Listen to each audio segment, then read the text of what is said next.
আজ রান্না করব শালগম আলু দিয়ে ট্যাংরা মাছের ঝোল। মাছটা আমি হলুদ লবণ দিয়ে ভেজে নিব আর শালগমটা ভাপ দিয়ে নিব।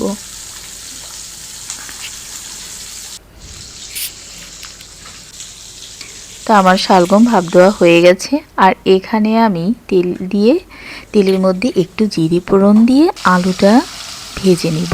আর এখানে হলুদ, লবণ, মরিচের গুঁড়ো, জিরে, ধনিয়ার গুঁড়ো দিয়ে আমি এটার মধ্যে কষিয়ে নিব। সামান্য একটু পানি দিয়ে দিব যাতে এটা পুড়ে না যায়। তো এটার মধ্যে আমি শালগমগুলো দিয়ে দিব। শালগম দিয়ে আর একটু ভালো করে কষিয়ে নেড়ে চেড়ে আমি এখানে পানি দিয়ে দিব। পানি দেবার পরে মাছগুলো দিয়ে দিব।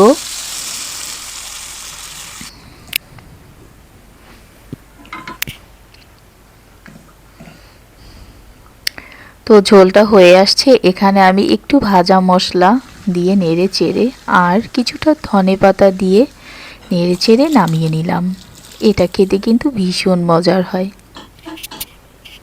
তো রেডি আমার ট্যাংরা মাছের ঝোল শালগম আলু দিয়ে।